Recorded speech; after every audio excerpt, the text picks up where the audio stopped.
Bonjour Ibrahim. Bonjour Monsieur Ouane et bonjour à tous les auditeurs de la radio du monde. À Conakry, en Guinée, nous vous écoutons. J'ai appris que la star du football portugais Cristiano Ronaldo allait être transféré à Manchester United. J'avais pourtant entendu que Ronaldo devrait rejoindre Manchester City. Comment expliquer ce départ soudain à Manchester United, l'ancien club de Ronaldo? Je me demande aussi également que peut changer correctement Ronaldo, étant donné que nous savons actuellement ils ont des profils d'attaque beaucoup à Manchester United.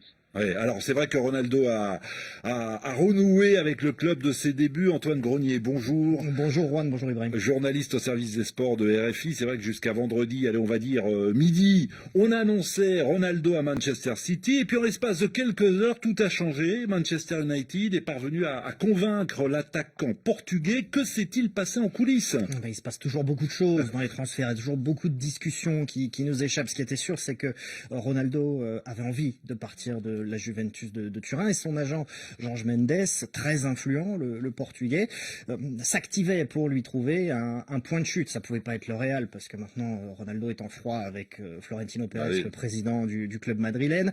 Bref, il fallait lui trouver un point de chute. Et Jorge Mendes est très proche des dirigeants de Manchester City. Il a beaucoup de joueurs, Bernardo Silva, Joao Cancelo, Ederson, dont Jorge Mendes, il gère la carrière et qui joue à Manchester City. Donc City cherchait un buteur, Jorge Mendes avait Ronaldo sous la main.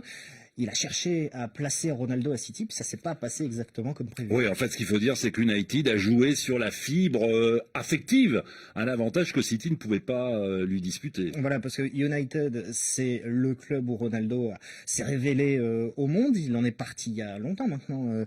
Mais encore aujourd'hui, les liens restent forts. Ole Gunnar Solskjaer, l'actuel entraîneur de Manchester United, est un ancien coéquipier de Ronaldo.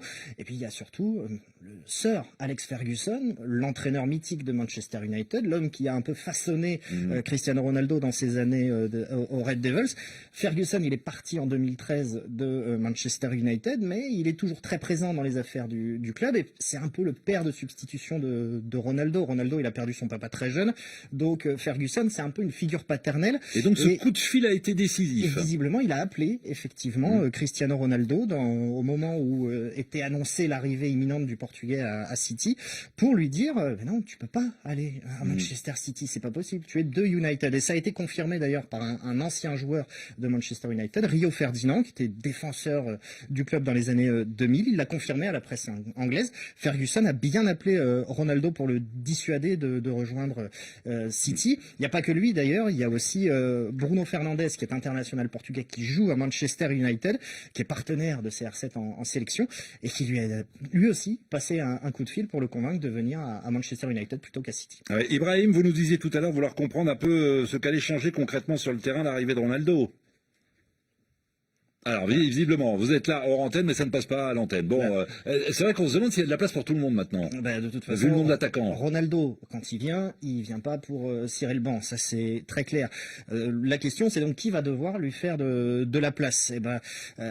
United a bien réussi son début de saison, grâce notamment à Bruno Fernandes et Mason Greenwood, qui ont marqué chacun 3 buts en 3 matchs dans ce début de Première Ligue. La principale victime de l'arrivée de Ronaldo, ça pourrait être celui qui porte le numéro 7 de Ronaldo, numéro 7 mythique à Manchester United, c'est l'Uruguayen Edinson Cavani, dont le rôle de buteur peut très bien être dévolu à Cristiano Ronaldo. Derrière, on peut imaginer que Solskjaer va aligner une ligne de 3 avec Mason Greenwood, Bruno Fernandes et Jadon Sancho, qui était la recrue phare de United jusqu'ici. Et ces 3 joueurs-là peuvent donner des ballons à Ronaldo pour qu'il marque. Anthony Martial, le Français, est déjà remplaçant, donc son statut ne devrait pas changer. Ce qui est clair, c'est que Ronaldo va certainement, c'est plus une recrue d'image, parce qu'il a déjà 36 ans, c'est plus une recrue d'image pour Manchester United, et c'est une bonne façon pour lui de finir sa carrière.